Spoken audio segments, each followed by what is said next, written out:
Cody Rhodes torna campione WWE.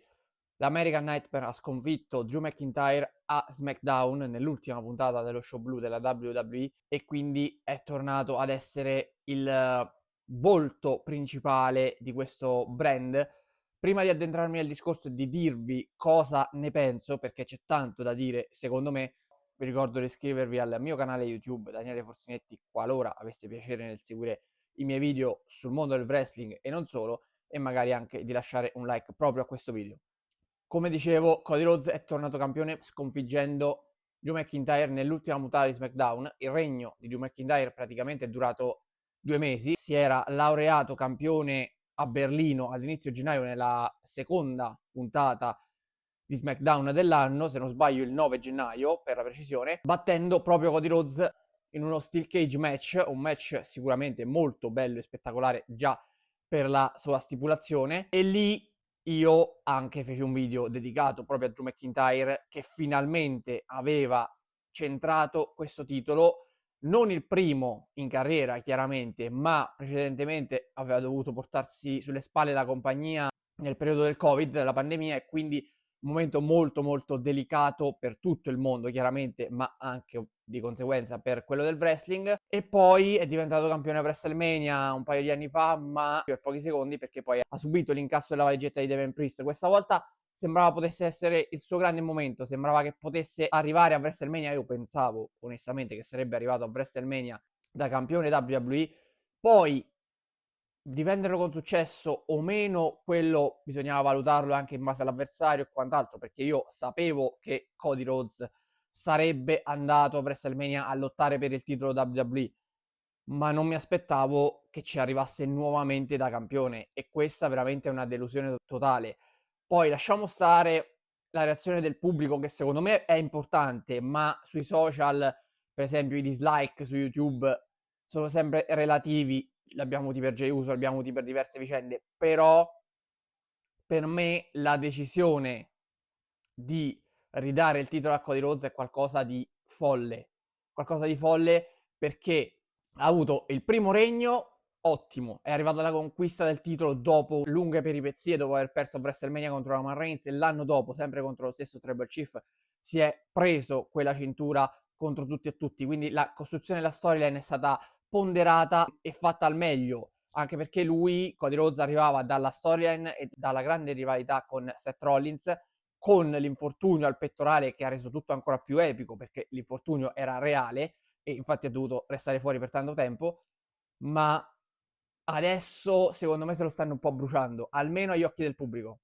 Si stanno giocando il personaggio di Cody Rhodes perché, secondo me, almeno io la vedo così, e stanno facendo come qualche anno fa, una decina di anni fa con Roman Reigns, cioè lo stanno imponendo come face e come quasi erede di John Cena proprio adesso che John Cena si è ritirato. In questo modo, perché il primo regno titolato, ok, il secondo poteva esserci il passaggio di consegne con John Cena, consideriamolo così, con la vittoria dell'American Nightmare sul leader della C-Nation, anche se pure lì potevano tranquillamente creare un'altra strada e dare il titolo a qualcun altro. Ora avevano preso la decisione giusta di togliere il titolo a Cody Rhodes. Per quale motivo l'hanno tolto? Semplicemente per metterlo e inserirlo all'interno delle storyline, o meglio all'interno degli eventi come Elimination Chamber e come la Royal Rumble, dato che Cody Rhodes scorso anno non ha potuto partecipare alla Royal Rumble perché era campione. Questa volta invece, non essendo campione, è tornato a partecipare proprio al Primo Live Event e ha potuto prendere parte anche all'Elimination Chamber match, che io mi aspettavo vincesse per andare a WrestleMania a giocarsi il titolo. Invece quel match l'ha vinto Randy Orton e al momento sarebbe Cody Rhodes contro Randy Orton, e probabilmente purtroppo sarà Cody Rhodes contro Randy Orton. Non fraintendetemi, è un match che io voglio vedere, è una rivalità che io voglio vedere, e sono curioso di capire dove andranno a parare, perché uno dei due chiaramente non resterà dalla parte dei face, e qui io credo che ci sarà il cavillo e il nodo che potrebbe riequilibrare questa storyline. Però io mi aspettavo, come dicevo, la vittoria di Cody Rhodes nell'Elimination Chamber match e poi un match a più uomini a WrestleMania per il titolo di Drew McIntyre, quindi anche Randy Orton compreso, e eventualmente Jacob Fatu e anche Sami Zayn. Invece la linea che sta prendendo adesso la WWE, la direzione che sta prendendo è Randy Orton contro Cody Rhodes, Drew McIntyre contro Jacob Fatu e Sami Zayn forse contro Trick Williams. Però onestamente, allora io credo che questa scelta possa essere ponderata soltanto per un motivo, ovvero il turn heel di Cody Rhodes, che io invoco da tempo. Già lo invocavo quando aveva perso il titolo la prima volta contro John Cena, non c'è stato questo turn heel. L'ha perso contro Drew McIntyre e non c'è stato il turn heel. Adesso che l'ha riconquistato e che andrà contro Randy Orton, io mi auguro che ci sia questo fatidico voltafaccia. Non so se lo stanno preparando proprio per WrestleMania e sarebbe quello il momento clou, oppure se lo stanno preparando anche prima di WrestleMania e quindi magari all'evento più importante dell'anno potrebbero anche arrivarci due face a scontrarsi, ma proprio nel momento più importante poi magari Cody Rhodes potrebbe voltare le spalle a Randy Orton, chissà se per mantenere quella cintura, oppure se dopo averla persa magari per ricandidarsi nuovamente al titolo. Io onestamente questo torneo l'avrei fatto magari sì a WrestleMania, ma con Cody Rhodes che non era campione e poi lì gli avrei ridato il titolo da heel, quindi un turn heel in un match magari a più uomini e quindi ai danni di Randy Orton con cui ha un grande rapporto, e lì si sarebbe poi creata la rivalità. Chiaramente io non sono un writer, però esprimo la mia idea e la mia visione e onestamente ridare il titolo nuovamente a Cody Rhodes è veramente esagerato, perché sì, Roman Reigns ha avuto tante chance, ha fatto tanti main event di WrestleMania, quindi non ci possiamo lamentare se Cody Rhodes ne fa 3 o 4 consecutivi. Però bisogna avere anche una logica. Il regno di Roman Reigns è stato qualcosa di storico e di clamoroso. Su Roman Reigns c'era dietro una costruzione perfetta. La storyline della Bloodline, ok, che a un certo punto ha stancato anche quella, ma ci è voluto tanto tempo prima che stancasse, così come Cody Rhodes. Adesso però è arrivato il momento di saturazione, secondo me, e quindi o si va col turn heel, oppure se da WrestleMania, se dopo WrestleMania non ci sarà un Cody Rhodes heel, resterò ancora più deluso e penso anche molti fan resteranno molto delusi da questa situazione. Poi voglio spendere due parole anche per Drew McIntyre perché le merita.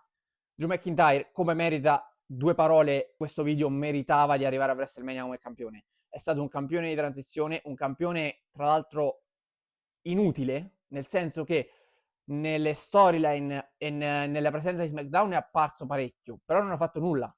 Ha solo disturbato, ha solo interferito nei match delle altre persone. Per il resto basta. Ha fatto soltanto una difesa titolata con successo contro Sami Zayn. Per il resto basta. Drew McIntyre è scomparso dai radar completamente. A SmackDown sì, è apparso, ma soltanto per dei contrasti con Nick Aldis, per le sue interferenze che generavano altri contrasti con il general manager.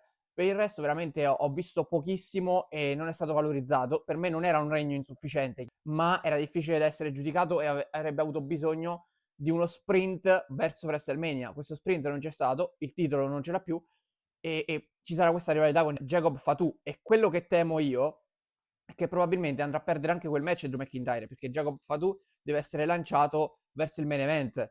Per lui magari il match titolato poteva essere anche prematuro e ci sarà tempo per arrivare a lottare per il titolo per Jacob Fatu. Drew McIntyre però ormai è un veterano, è un punto di riferimento da questa compagnia e mi aspettavo un trattamento diverso. Per carità, potrebbe anche questo far parte di una storyline perché il fatto di togliere il titolo così presto e comunque di essere molto apprezzato potrebbe renderlo ancora più apprezzato dal pubblico e magari spingerlo ad un turn face, quindi tornare campione tra qualche mese, spero, e non tra qualche anno, ma da face e quindi poter festeggiare con il pubblico e prendersi quel momento che tanto merita e che al momento non ha ancora avuto, perché sì, ha vinto il titolo qualche mese fa, un paio di mesi fa a SmackDown, ma l'ha già perso e a WrestleMania avrà un match importante, probabilmente contro Jacob Fatu, ma non di cartello come quello per il titolo WWE, che ancora una volta avrà Cody Rhodes, il quale andrà ad affrontare Randy Orton. Per me la parola che potrebbe riassumere questa vittoria di Cody Rhodes è basta. Basta, a meno che non ci sia un turn heel. Per oggi è tutto, vi do appuntamento alla prossima puntata di Forzinet. Ciao a tutti.